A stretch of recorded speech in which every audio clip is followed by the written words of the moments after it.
So I've had some annoying issues with technology today, but I'm back and ready to really attack this Sargon thing.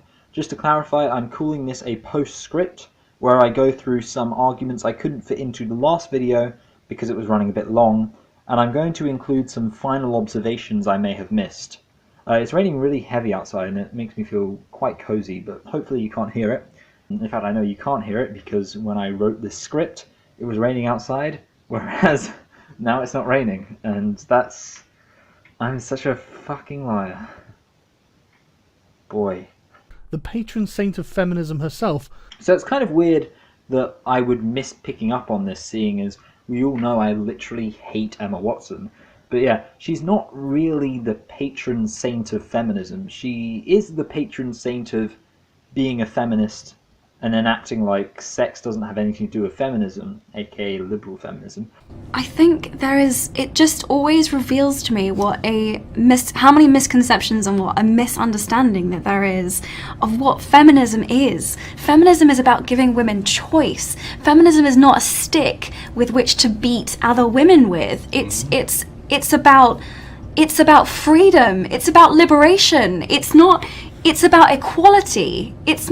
I really don't know what my tits have to do with it. I mean, if you believe that any action freely committed by a member of an oppressed group can never serve to further the oppression of that group, then sure, she's the best feminist, because she's good looking.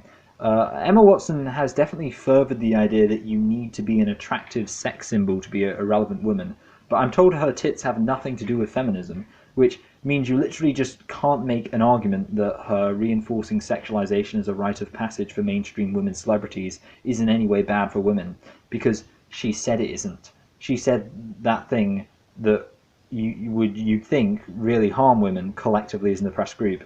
It's nothing to do with feminism. It's nothing to do with it. Women's bodies have nothing to do with feminism. You can't ask questions about what women do with their bodies if you're a feminist. It's just nothing to do with feminism. But I'm told by liberal feminists that, that's why we put our phone on aeroplane mode, because we record with our phones. What kind of a man am I? Did I record on my phone? Anyway, where were we? But I'm told by liberal feminists that her response to this whole thing was really good, although these were mostly the same feminists who told me that her response to whether or not mainstream feminism excludes black women was really good. And she literally just said, there are black women in my specific feminist organization who have power over me.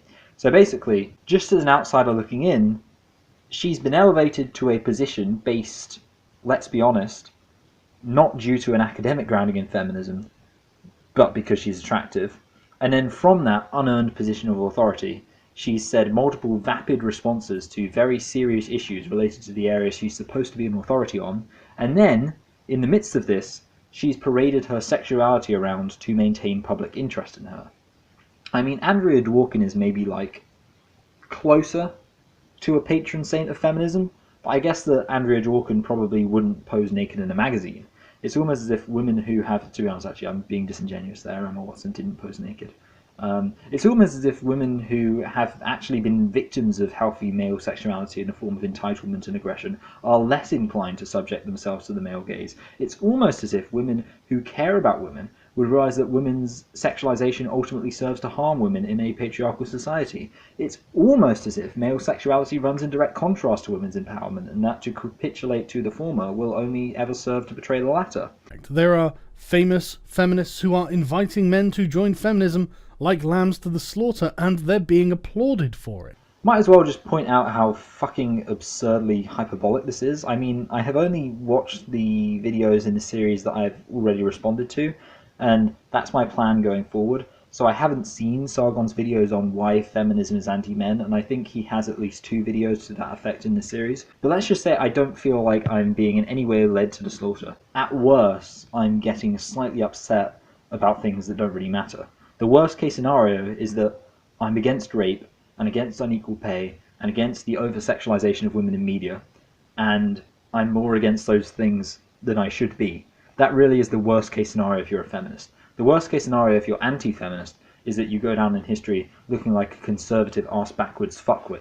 Like, I guess if modern feminism is seen as stupid in a few decades, then I'll be on the wrong side of history. But even if I'm on the wrong side of history, people will just say, hey, that guy really hated sexism, but actually we've decided that it wasn't really sexist.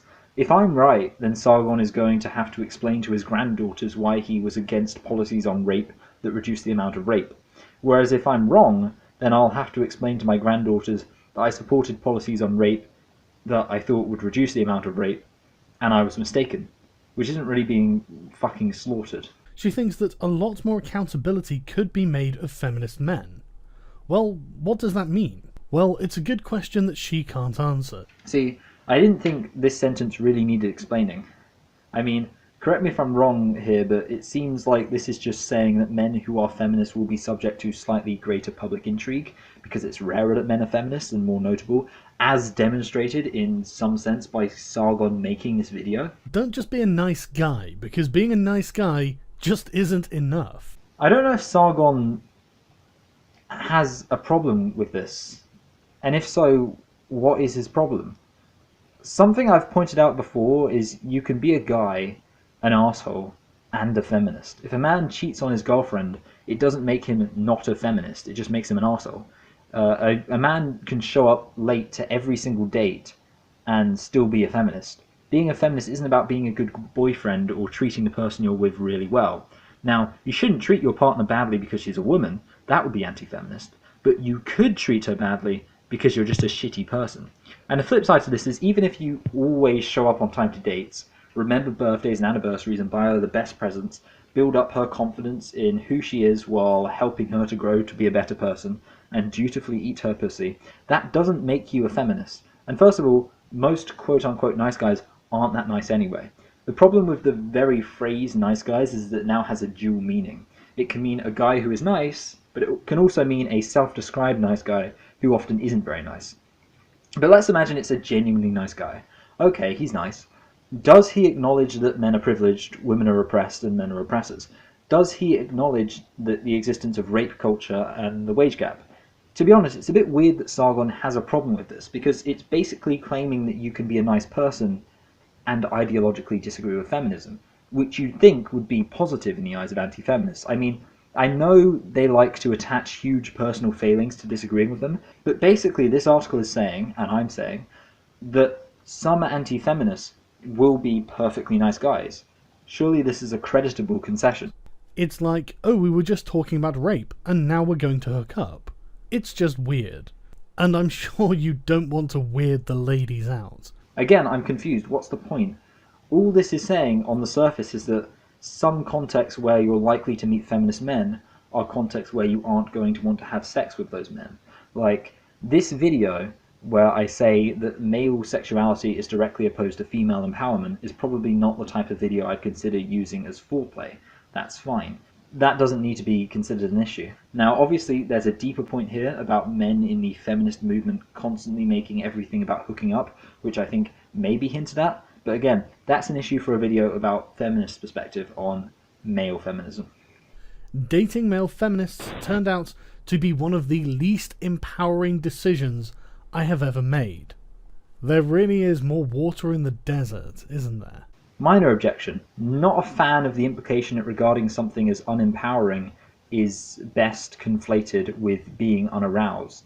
I'm sure this woman wasn't aroused, but the point isn't how keen she was for a shag, the point is she felt unempowered. Anyway, now let's actually get on to the main point.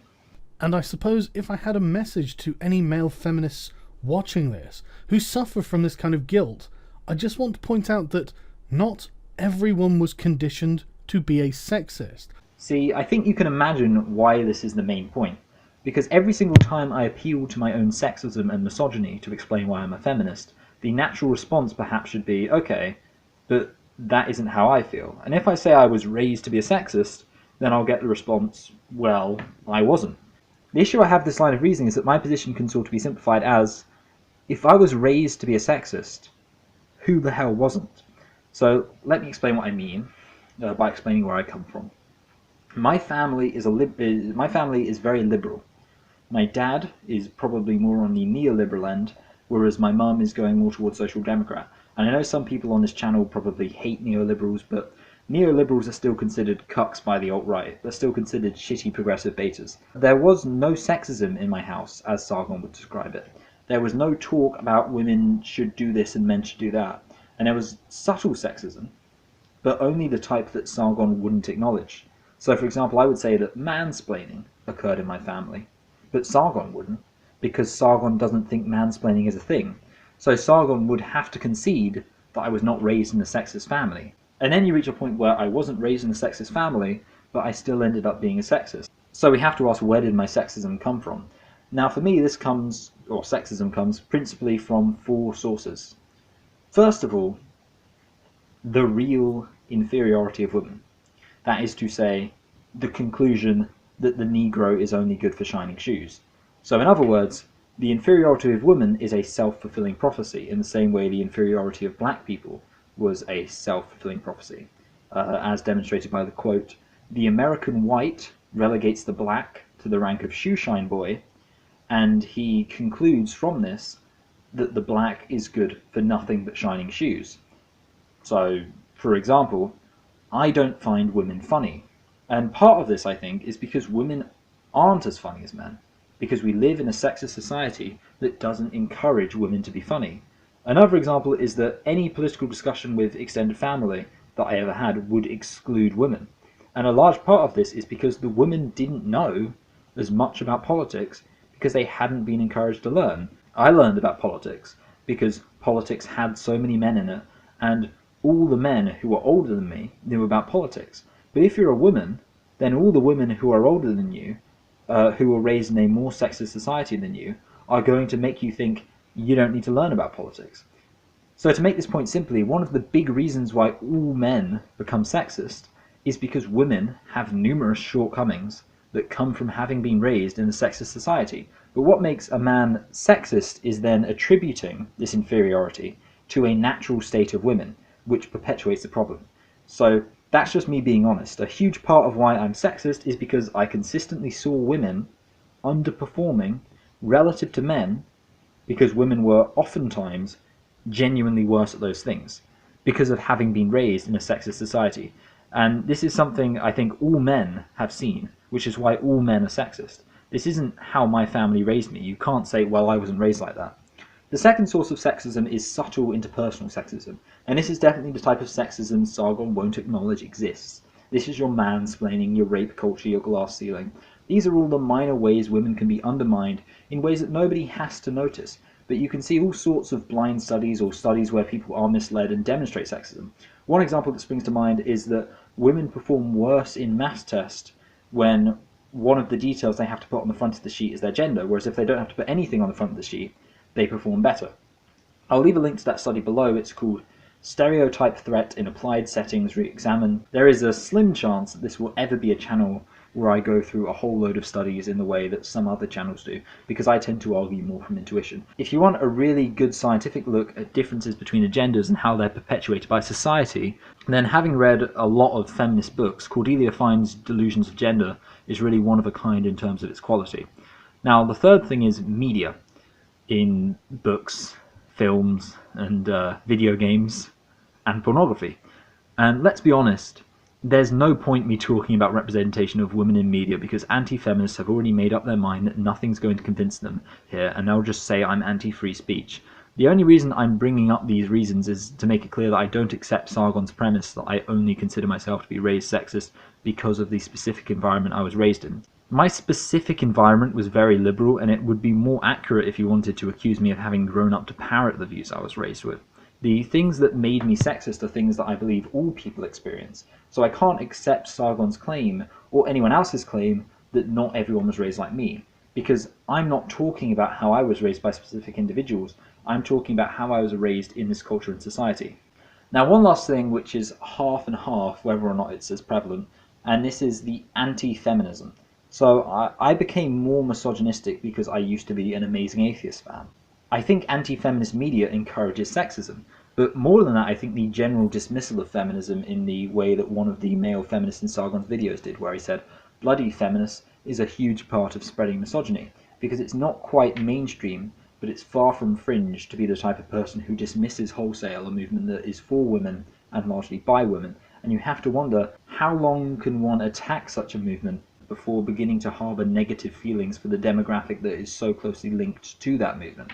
Anyway, so that's my response to, but not everyone was raised like you. If everyone was raised like me, then the world would be a lot less sexist.